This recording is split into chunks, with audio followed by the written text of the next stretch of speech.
Good day everyone. Today we will tackle about the self from various perspectives. Here are the topics of lesson 1. What is philosophy? History of philosophy and ancient philosophy. In ancient philosophy, we will tackle about the pre-Socratics, the ancient triumvirate, and post-Aristotelians. Philosophy. Western philosophical perspectives in the South. What is philosophy? The word philosophy comes from the Greek word philos, means loving, and sophos, which means wisdom. Quite literally, philosophy means love of wisdom. It is the study of the basic fundamental principles of life, knowledge, reality, existence, morality, human nature through the use of logic and reason. As an academic discipline, it does not provide ultimate answers, despite the ultimate nature of philosophical ideas. It opens the minds of people. It encourages individuals to ask questions and to seek answers for themselves. It encourages students to philosophize. History of philosophy. Philosophy has been around since the dawn of Western civilization. The golden age of Greek philosophy took place in Athens in the 5th century BC. In other study conducted, philosophical systems are thought to have developed first in the East, and a working outline proceeds from the Mesopotamia to Rome and on to the present. In humanistic discipline, philosophy guides man and offers him the necessary prescriptions to cope up with the challenges of life and existence for his well-being, that of others, and for the nation at large. A philosophical system may develop independently but usually is a response to religion. When religion fails to fully answer a people's questions or address their needs, the people turn to philosophy. People's existential questions traditionally have been answered by the development of religious system which assured them of the existence of supernatural entities, for example gods, divine spirits, once departed ancestor, who created them, cared for them, and watched over them. These belief structures institutionalized as part of a culture, work to form a cohesive cultural understanding of one place in the world, and the philosophy which developed in response to that understanding either sought to explain it more clearly or replace it with a new paradigm. Ancient philosophy. Ancient philosophy refers to philosophy produced during the ancient period, which includes the ancient Greek and Roman civilizations, and is usually thought to end with Augustine. It usually refers to Greek philosophy. Pre-Socratics. Greek philosophy before Socrates is referred to as pre-Socratic philosophy or early Greek philosophy. Pre-Socratic philosophers were primarily interested in cosmology, the origin and nature of the universe, but their research also touched on human society, ethics, and religion, in addition to the functioning of the world. They looked for explanations that were grounded in natural law as opposed to divine behavior. Their attention to questions about the origin and nature of the world has led to their being called as cosmologists or naturalists. In classical Athens, Socrates was the leading philosopher. His only real crime was to embarrass and annoy several significant individuals. He was accused and found guilty of corrupting young people, and he received the death penalty. Socrates didn't create any books. Instead, he enjoyed challenging and occasionally embarrassing questions, which led to the development of the renowned Socratic method of teaching. His saying, "Know thyself," and "the unexamined life is not worth living" are well known. He also believes that each person has an immortal soul that surpasses the death of the body. For Socrates, every man is composed of body and soul. This means that every person is dualistic. That is, he is composed of two important aspects of his personhood. This means all individuals have an imperfect, impermanent aspect to him, pertaining to the body, while also maintaining that there is also a soul that is perfect and permanent. For Socrates, reality is dualistic. One realm is changeable, transient, and imperfect, whereas the other realm is unchanging, eternal, and immortal. The physical world we live in, comprising all that we can see, hear, taste, smell, and feel, belongs to the physical realm. All aspects of our physical world are continually changing, transforming, and disappearing. In contrast, the unchanging, eternal, perfect realm includes the intellectual essences of the universe, concepts such as truth, goodness, and beauty.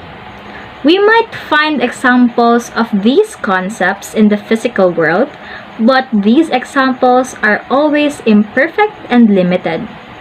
It is only the ideal forms themselves that are perfect, unchanging, and eternal. For him, our bodies belong to the physical realm. They change, they are imperfect, they die. Our souls, however, belong to the ideal realm. They are unchanging and immortal, surviving the death of the body. Next in line of the great triumvirate is Plato. Plato is known as the father of idealism and a student of Socrates. He founded the Academy, which is the first institution for higher education. Plato believes in the existence of the mind and soul. He said that the soul is immortal and that even after death, the soul continually exists, can reincarnate into another body, and still able to think. For example, if your lifetime acquires a not so high level of knowledge, then your soul will be reincarnated as an animal. But if your lifetime acquires a high level of knowledge, then there's a chance that your soul will surely reincarnate into human form. Thus, Plato defines the soul into three different parts, or commonly known as the tripartite soul: the reason, the physical appetite, and the spirit or passion. First is reason. This part is the soul's tool to achieve a good life. It is the divine essence that lets us think deeply, to be wise and analyze each situation, enable us to make decisions that are just by also considering its factors involved. In short, it is the rational part of the soul. So, when you're having a rational thought, it is the reason part of the soul working. And when you are hungry or having cravings, then it is your instinct to decide to eat. That is what we call the physical appetite part of the soul. Physical appetite is part of the soul that is needed to survive. It is literally associated with appetites, which includes all our desires, various pleasures, comforts, physical satisfactions, cravings, and bodily ease. It desires what we eat and drink. For example, you are very thirsty, so your body will have an instinct to drink water, right? Lastly is the spirit. Have you ever experienced being overwhelmed with your emotions? It is because spirit part of the soul is working.